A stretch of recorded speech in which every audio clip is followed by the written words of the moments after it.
حویلی کے کوریڈور میں ایک عجیب سی کھلبلی مچی ہوئی تھی۔ ملازمین سر جھکائے ادھر ادھر ہو رہے تھے، کیونکہ آج 22 سال بعد خورشید پھپھو اپنے کمرے سے باہر نکل آئی تھیں۔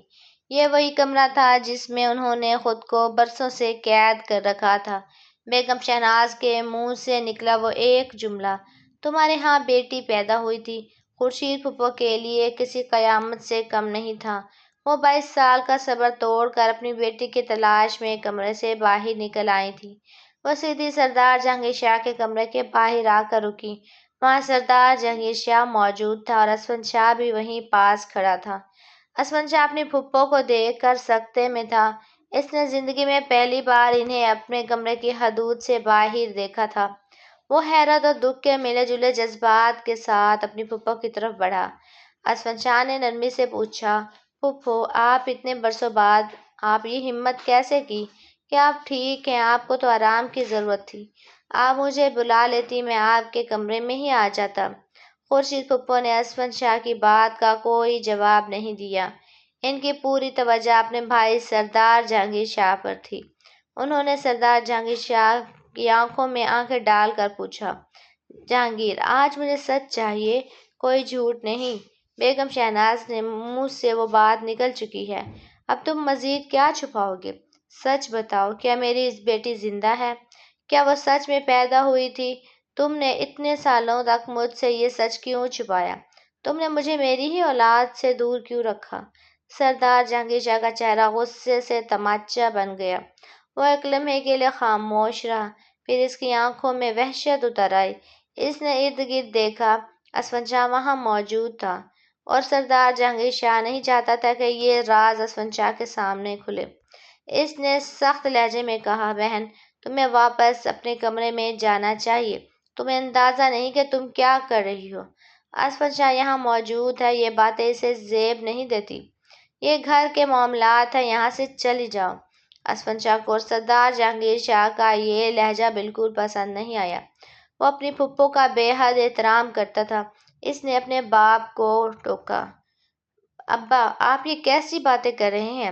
پھپھو آپ کی بہن ہے، ان کے ساتھ آپ کا یہ لہجہ، وہ برسوں بعد باہر آئی ہیں، اور آپ ان سے اس طرح بات کر رہے ہیں"۔ خورشید پھپھو نے اسفند شاہ کو نظر انداز کرتے ہوئے سردار جہانگیر شاہ کے قریب جا کر کہا، "میں اب خاموش نہیں رہوں گی جہانگیر۔ میں نے تمہاری دھمکیوں کی خاطر، تمہاری انا کی خاطر اپنی جوانی اور اپنی خوشیاں اس کمرے میں دفن کر دی تھیں۔ میں نے تمہارا ہر حکم مانا، مگر اب جب مجھے معلوم ہو گیا ہے کہ میری بیٹی کا وجود ہے، تو میں اسے ڈھونڈ کر رہوں گی۔ بتاؤ وہ کہاں ہے؟ کیا تم نے اسے کسی سے ملنے نہیں دیا؟ کیا تم نے اسے مجھ سے چھین کر کہیں دور پھینک دیا"۔ سردار جہانگیر شاہ کی رگیں پھول گئیں۔ وہ چیخ کر بولا، "تمہارا بچہ پیدا ہوا تھا اور ہوتے ہی مر گیا تھا۔ یہ بات میں کتنی بار تمہیں بتا چکا ہوں۔ یہ بحث اب یہیں ختم کرو، ورنہ اس خاندان کی عزت کا جنازہ نکل جائے گا۔ تم چاہتی ہو کہ ہمارے خاندان کا نام بدنام ہو؟ تم چاہتی ہو کہ ہم کسی کو منہ دکھانے کے قابل نہ رہیں؟ اگر اس طرح کی باتیں باہر نکلیں تو یاد رکھنا، میں تمہیں اس بار بھی خاموش کر دوں گا"۔ اسفند شاہ یہ سارا منظر دیکھ کر ہکا بکا رہ گیا۔ اسے سمجھ نہیں آ رہا تھا کہ سردار جہانگیر شاہ اتنا غصے میں کیوں ہیں، اور خورشید پھپھو اپنی بیٹی کے بارے میں ایسا کیوں سوچ رہی ہیں۔ اس کے ذہن میں سوالات ڈھیر تھے، مگر سردار جہانگیر شاہ نے اسے گھور کر کہا، "اسفند، تم یہاں سے جاؤ، یہ گھر کے معاملات ہیں، تمہیں اس میں پڑنے کی ضرورت نہیں ہے"۔ لیکن اسفند شاہ کے قدم وہیں جم گئے تھے۔ اسے محسوس ہو رہا تھا کہ حویلی میں پردوں کے پیچھے کوئی بہت بڑا اور تاریک راز چھپا ہے، جس کا تعلق خورشید پھپھو کے ماضی اور سردار جہانگیر شاہ کی انا سے ہے۔ خورشید پھپھو کی آنکھوں میں موجود درد اور سردار جہانگیر شاہ کی آنکھوں میں چھپی ہوس، اقتدار اور انا، دونوں اسفند شاہ کے لیے ایک نئی مصیبت بن کر سامنے آ رہے تھے۔ خورشید پھپھو اب بھی وہاں ڈٹی ہوئی تھی۔ ان کی انا، ان کی ممتا اب سردار جہانگیر شاہ کے سامنے تھی، اور سردار جہانگیر شاہ کے لیے یہ ایک ایسا چیلنج تھا جو وہ کسی صورت برداشت نہیں کرنا چاہتا تھا۔ حویلی کی کشیدہ فضا سے کوسوں دور ایک ویران محلے کی گلیوں میں رانیہ اور ڈاکٹر احمد داخل ہوئے۔ یہ وہی گلیاں تھیں جہاں رانیہ نے اپنا بچپن گزارا تھا۔ جہاں اس کے بابا کے ساتھ اس کے قدموں کے نشان نقش تھے، مگر آج یہ گلیاں اسے اجنبی سی لگ رہی تھی۔ ہر موڑ پر، ہر دیوار پر اسے اپنے باپ کی ہنسی اور ان کی آواز سنائی دے رہی تھی۔ رانیہ کا دل زور سے دھڑک رہا تھا۔ جیسے ہی وہ اپنے گھر کے دروازے پر پہنچی، اس نے دیکھا کہ تالا ٹوٹا ہوا تھا اور دروازہ نیم وا تھا۔ وہ تیزی سے اندر داخل ہوئی، مگر اندر منظر دیکھ کر اس کے قدم وہیں جم گئے۔ گھر خالی تھا، مکمل طور پر خالی۔ رانیہ کی آنکھوں سے آنسو بہنے لگے۔ اس نے حیرانی اور صدمے سے چاروں طرف دیکھا۔ ڈاکٹر احمد، یہ کیا ہو گیا؟ میرا گھر، میرا سامان، بابا کی الماری، کتابیں، سب کچھ کہاں گیا؟ ڈاکٹر احمد نے کمرے کا جائزہ لیا۔ وہاں نہ تو واشنگ مشین تھی، نہ ہی فریج اور نہ ہی ٹی وی۔ دیوار پر لگی اس کی ماں کی تصویر تک غائب تھی، اور وہ الماری جس میں اس کے بابا کی قیمتی ترین کتابیں رکھی تھیں، اب محض ایک لکڑی کا خالی ڈھانچہ لگ رہی تھی۔ رانیہ کا گلا رند گیا۔ وہ زمین پر بیٹھ گئی اور سسکیاں لینے لگی۔ ڈاکٹر، یہ لوگ اتنے سنگ دل کیسے ہو سکتے ہیں؟ میرے بابا کا کفن ابھی میلا بھی نہیں ہوا تھا اور ان لوگوں نے میرے گھر کو لوٹ لیا۔ یہ وہی پڑوسی ہیں جن کے لیے بابا ہمیشہ اپنی جیب سے پیسے خرچ کرتے تھے۔ کیا کسی کے غم کا ان کے نزدیک کوئی احترام نہیں؟ ڈاکٹر احمد نے اسے سہارا دیتے ہوئے اٹھایا۔ اس کی آواز میں گہرا درد تھا۔ رانیہ، لالچ انسان کی آنکھوں پر پٹی باندھ دیتی ہے۔ یہ وہی لوگ ہیں جو کل تک تمہارے بابا کی عزت کرتے تھے، آج وہی تمہارے بے بسی کا تماشا دیکھ رہے ہیں۔ اسی اثنا میں وہاں سے گزرتے ہوئے رمضان چچا جوہرا نمودار ہوئے۔ وہ رانیہ کو دیکھ کر کچھ لمحے کے لیے سٹپٹا گئے، مگر پھر اپنی ڈٹھائی پر اتر آئے۔ رانیہ نے انہیں دیکھتے ہی چیخ کر کہا، رمضان چچا، آپ لوگ یہاں کیا کر رہے ہیں؟ میرے گھر کا سامان کہاں ہے؟ میری ماں کی تصویر کہاں ہے؟ آپ لوگوں کو شرم آنی چاہیے تھی۔ رمضان چچا نے بے شرمی سے جواب دیا، بیٹی، یہ تو ہمارے حق میں تھا۔ تمہارے بابا نے ہمارے پیسے دینے تھے۔ یہ سامان تو ہم نے اپنا قرض اتارنے کے لیے لیا تھا۔ رانیہ کا غصہ آسمان کو چھونے لگا۔ آپ جھوٹ بول رہے ہیں۔ میرے بابا نے کبھی کسی سے قرض نہیں لیا تھا۔ آپ لوگ تو میرے گھر کو لوٹ کر لے گئے۔ آپ لوگ انسان ہیں یا لالچی گنوار ہیں؟ وہاں موجود اسفند شاہ کے آدمیوں کی طرح یہاں کے محلے دار بھی رانیہ کو کمزور سمجھ کر اس پر حاوی ہونے کی کوشش کر رہے تھے، لیکن آج رانیہ کے ساتھ ڈاکٹر احمد کھڑا تھا۔ ڈاکٹر احمد نے ایک قدم آگے بڑھایا اور ٹھنڈے مگر سخت لہجے میں کہا، قانون اور اخلاقیات نام کی بھی کوئی چیز ہوتی ہے۔ رانیہ، فکر مت کرو، تمہارا سامان واپس آئے گا اور جو لوگ اس لوٹ مار میں شامل ہیں انہیں حساب دینا ہوگا۔ رانیہ نے ڈاکٹر احمد کی طرف دیکھا۔ اسے لگا جیسے اس کے بابا کا سایہ اب بھی اس کے ساتھ ہے۔ اس نے عزم کے ساتھ کہا، نہیں ڈاکٹر، مجھے ان سے کچھ نہیں چاہیے۔ جو لوگ میرا درد نہیں سمجھ سکتے، ان کی کوئی بھی چیز مجھے نہیں چاہیے۔ میں یہاں سے جا رہی ہوں اور اس گھر کی ہر یاد کو اپنے ساتھ لے کر جا رہی ہوں۔ اب اس گھر میں کچھ نہیں بچا، نہ میرا سامان، نہ میرے بابا کی خوشبو۔ وہ گھر کے باہر نکلی تو اسے وہ ٹوکری نظر آئی جو اس کے بابا استعمال کرتے تھے۔ اسے اٹھایا، رمضان چچا کی طرف دیکھتے ہوئے کہا، یہ میری ہے اور اسے لینے کے لیے مجھے کسی کی اجازت کی ضرورت نہیں ہے۔ اس گھر سے نکلتے وقت رانیہ کا دل پتھر کا ہو چکا تھا۔ اسے احساس ہوا کہ اس دنیا میں، خاص طور پر اس حویلی کے اثر و رسوخ کے سائے میں، رشتوں اور انسانیت کی کوئی قدر نہیں ہے۔ اب اسے اسفند شاہ کی اس حویلی میں واپس جانا تھا، نہ اپنی مرضی سے بلکہ ایک ایسے سفر پر جہاں اسے اپنے بابا کا بدلہ اور اپنی ماں کا سچا تلاش کرنا تھا۔ حویلی کے صحن میں اسفند شاہ سردار جہانگیر شاہ کے سامنے کھڑا تھا، مگر اس کا دھیان خورشید پھپھو کے ان الفاظ پر تھا جو اس نے ابھی سنے تھے۔ وہ جاننا چاہتا تھا کہ آخر یہ کون سا راز ہے جو 22 سال سے چھپایا جا رہا ہے۔ سردار جہانگیر شاہ کی آنکھوں میں غصہ اور خوف تھا۔ وہ اسفند شاہ کو وہاں سے ہٹانا چاہتا تھا تاکہ وہ مزید کچھ نہ سن سکے۔ سردار جہانگیر شاہ نے ملازمین پر چلانا شروع کیا، تم لوگ کیا دیکھ رہے ہو؟ جاؤ اپنا کام کرو۔ اسفند، تم بھی اپنے کمرے میں جاؤ، پھپھو کو آرام کی ضرورت ہے۔ اسفند شاہ نے اپنی جگہ سے ہلنے سے انکار کر دیا۔ ابا، آج آپ مجھے کمرے میں نہیں بھیج سکتے۔ پھپھو اتنے سالوں بعد باہر آئی ہیں اور ایک بیٹی کا ذکر کر رہی ہیں۔ کیا سچ میں کوئی بیٹی ہے؟ کیا آپ نے سچ میں پھپھو سے کچھ چھپایا ہے؟ سردار جہانگیر شاہ نے اسفند شاہ کا بازو پکڑ کر اسے ایک طرف کیا اور غصے میں کہا، اسفند، اپنی حد میں رہو۔ میں اس حویلی کا بڑا ہوں۔ جو فیصلہ میں نے کیا وہ اس خاندان کی بہتری کے لیے تھا۔ یہ باتیں تمہاری سمجھ سے باہر ہیں۔ بہتر ہے کہ تم ان معاملات میں دخل نہ دو۔ اسفند نے اسے جھٹک دیا، آپ کی انا اس خاندان کو تباہ کر دے گی۔ اگر پھپھو کی کوئی بیٹی ہے تو اسے سچ جاننے کا حق ہے۔ میں خود ڈھونڈوں گا کہ وہ سچ کیا ہے جسے آپ چھپا رہے ہیں۔ رات کا سناٹا حویلی کے در و دیوار کو اپنی لپیٹ میں لیے ہوئے تھا۔ اسفند شاہ اپنے کمرے میں کھڑکی کے پاس کھڑا تھا۔ ہاتھ میں موجود وہ پائل اس کی انگلیوں کے درمیان تھر تھرا رہی تھی۔ کمرے کی مدھم روشنی میں اس کے چہرے پر ایک عجیب سی ویرانی اور بے چینی تھی۔ وہ کھڑکی سے باہر اندھیرے میں گھورتے ہوئے بڑبڑایا، آخر کہاں ہو تم؟ اس کے لہجے میں ایک تڑپ تھی جو کسی کو بھی پگھلا سکتی تھی۔ وہ اس لڑکی کے بارے میں سوچ رہا تھا، اس کا وہ معصوم چہرہ، اس کی وہ نظریں جو پہلی ملاقات میں ہی اس کے دل میں نقش ہو گئی تھیں۔ اس نے پائل کو سینے سے لگایا اور خود کو کلامی کے انداز میں بولا، کبھی سوچا بھی نہیں تھا کہ ایک اجنبی لڑکی جس کا نام تک نہیں جانتا میرے لیے اتنی بڑی الجھن بن جائے گی۔ پورا شہر چھان مارا، ہر جگہ تیری تلاش کی، مگر تم تو ہوا کی طرح اوجھل ہو گئی ہو۔ اس کا ذہن ماضی کے دریچوں میں بھٹک رہا تھا۔ اسے وہ لمحہ یاد آیا جب وہ لڑکی اس کی نظروں سے دور ہوئی تھی۔ وہ شدت جذبات سے اپنے بالوں میں ہاتھ پھیرتے ہوئے بیڈ پر جا بیٹھا۔ اس کی آنکھوں میں ایک جنونی چمک تھی۔ اگر تم مل گئے تو میں دنیا کی ہر طاقت کو شکست دے دوں گا، تمہیں اپنی حویلی کی زینت بناؤں گا۔ یہ حویلی، یہ سب کچھ تبھی مکمل ہوگا جب تم میرے پاس ہوگی۔ وہ کمرے میں ٹہلنے لگا، اس کا ہر قدم اس کے دل میں مچنے والی ہلچل کی عکاسی کر رہا تھا۔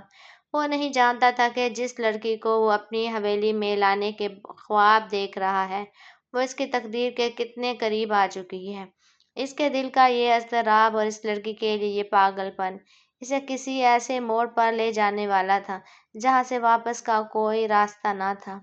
حویلی کے دیوان خانے میں سردار جہانگیر شاہ کرسی پر برجمان تھے، جبکہ اسفند شاہ ان کے سامنے کھڑا خورشید پھپھو کے بارے میں بات کر رہا تھا۔ اسفند کے لہجے میں فکر تھی، بابا، خورشید پھپھو کی حالت دن بدن بگڑتی جا رہی ہے، وہ اپنی بیٹی کی جدائی میں خود کو ختم کر رہی ہے۔ سردار جہانگیر شاہ نے ایک سرداہ بھری اور خاموش رہے۔ خورشید پھپھو اپنے کمرے میں فرش پر بیٹھی تھی۔ 22 سال کا وہ قید خانہ آج ان کی بے چینی کا گواہ بنا ہوا تھا۔ دروازہ آہستگی سے کھلا اور زبیدہ بھی ہاتھ میں کھانے کی ٹرے تھامے خورشید پھپھو کے کمرے میں داخل ہوئیں۔ کمرے میں اداسی کا بسیرا تھا۔ خورشید پھپھو کھڑکی کے پاس بیٹھی خلاؤں میں گھور رہی تھی۔ زبیدہ بھی نے انہیں تسلی دی اور کھانا کھانے پر اصرار کیا۔ اس دوران خورشید پھپھو نے دبی آواز میں پوچھا، زبیدہ، اسفند بتا رہا تھا کہ تمہارا ڈاکٹر احمر آج حویلی میں کسی کا جنازہ لے کر آیا تھا۔ آخر وہ کس کا جنازہ تھا؟ زبیدہ بھی نے نفی میں سر ہلایا، پتہ نہیں پھوپھو، کوئی مریض تھا، ڈاکٹر احمر صاحب اسی کا جنازہ لے کر آئے تھے، مجھے اس کا نام تک معلوم نہیں۔ خورشید پھپھو کے چہرے پر ایک عجیب سی بے چینی دوڑ گئی۔ وہ کانپتی آواز میں بولی، زبیدہ، پتہ نہیں کیوں میرے دل میں عجیب سی بے چینی ہو رہی ہے، جیسے کوئی بہت بڑا صدمہ ہونے والا ہے۔ زبیدہ بھی نے ان کا ہاتھ تھام لیا، صبر کریں پھوپھو، اللہ کرے وہ وقت آئے کہ آپ اپنی بیٹی سے مل جائیں۔ خورشید پھپھو کی آنکھوں میں آنسو آ گئے، بچھڑے ہوئے تو پھر بھی مل جاتے ہیں زبیدہ، مگر جو مر جاتے ہیں وہ کہاں ملتے ہیں۔ دونوں کے درمیان ایک اداس خاموش چھا گئی۔ جب زبیدہ بھی کمرے سے باہر نکلی تو سامنے سردار جہانگیر شاہ کھڑے تھے۔ وہ تیز نظروں سے انہیں دیکھ رہے تھے۔ زبیدہ، تم یہاں کیا کر رہی ہو؟ زبیدہ بھی نے گھبرا کر سر جھکایا، سردار، بیگم صاحبہ خورشید پھپھو کو کھانے دینے گئی تھی۔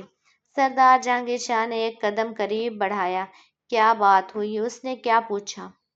زبیدہ بھی نے لرزتی آواز میں سچ کہہ دیا، جی سردار، وہ پوچھ رہی تھی کہ ڈاکٹر احمر کس کا جنازہ لے کر آیا ہے، وہ کون تھا؟ سردار جہانگیر شاہ کی آنکھوں میں تجسس بڑھ گیا۔ اور تم نے کیا کہا؟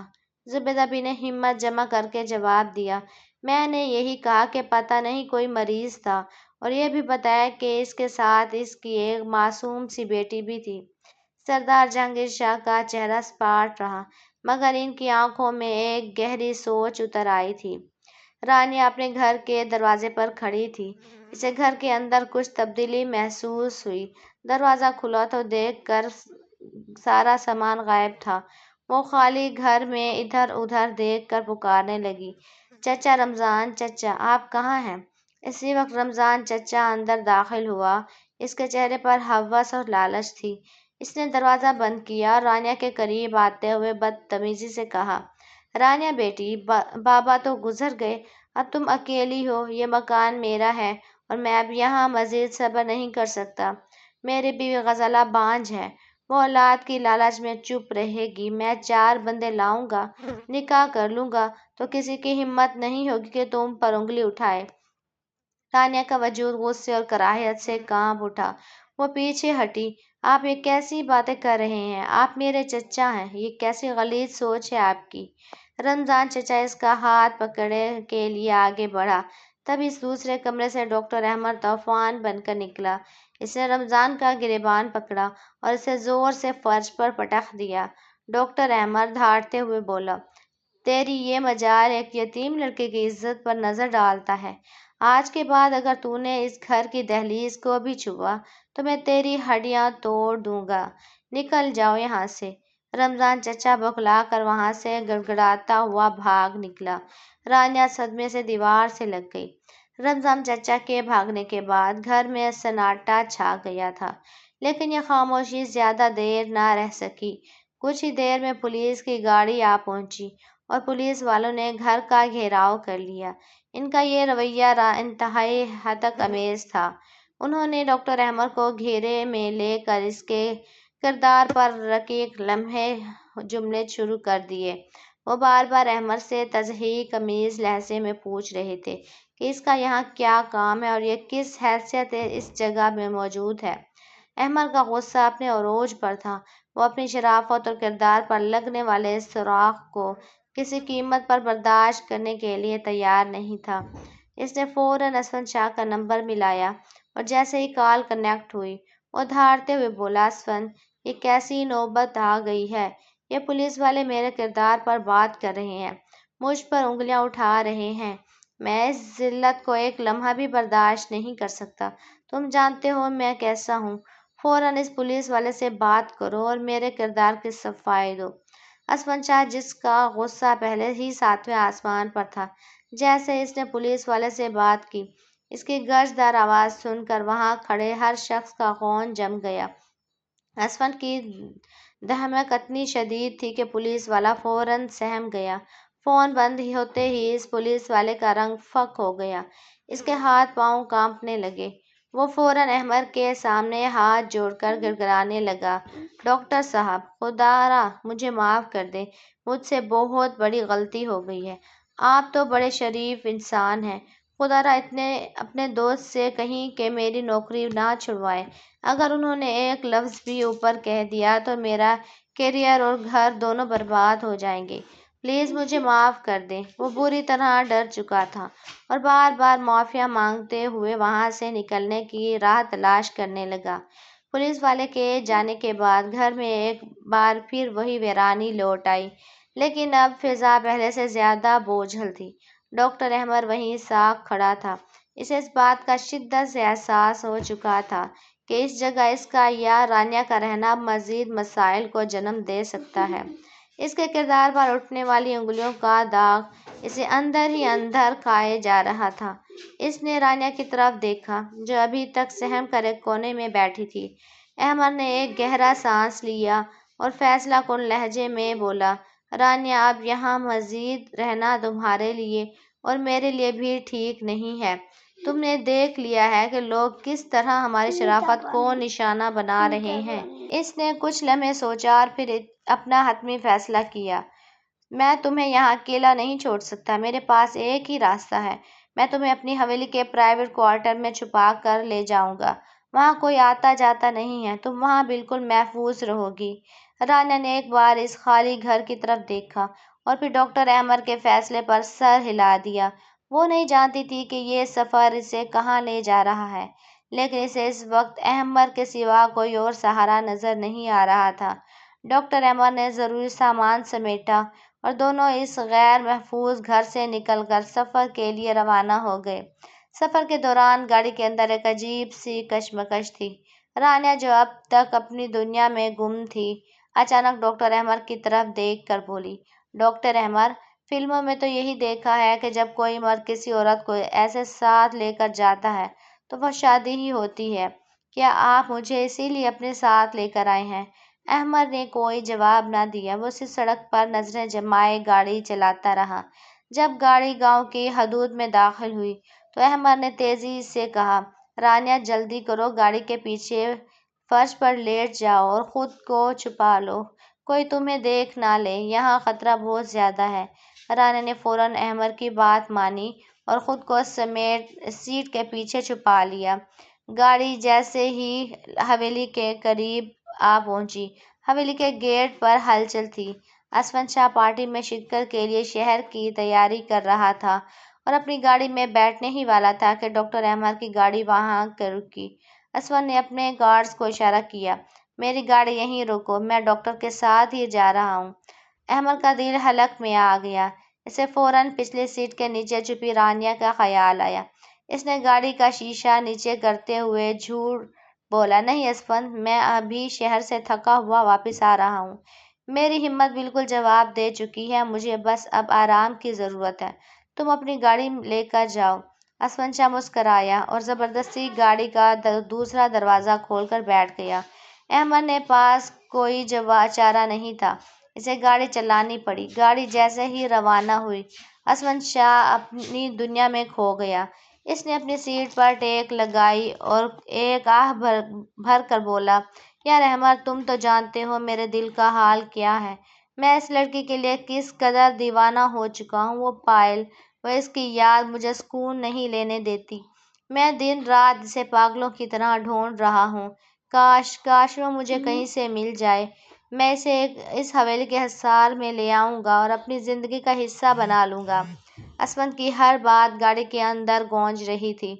پچھلی نشست کے نیچے چھپی رانیہ، جو اس وقت دم سادھے پڑی تھی، یہ الفاظ سن کر اندر تک کانپ گئی۔ اسے لگ رہا تھا جیسے اسفند اس کے بالکل سر پر کھڑا ہو کر یہ باتیں کر رہا ہے۔ اس کا سانس لینا بھی محال ہو گیا تھا۔ احمد کا ہاتھ اسٹیئرنگ پر کانپ رہا تھا، وہ بس یہی دعا کر رہا تھا کہ اسفند شاہ کا دھیان گاڑی کے پچھلے حصے کی طرف نہ جائے۔ گاڑی حویلی کے راستے پر رواں دواں تھی اور اسفند شاہ اپنی محبت کے قصے چھیڑے ہوئے تھا، جبکہ رانیہ اس کے لیے محض ایک نامعلوم دیوانگی تھی۔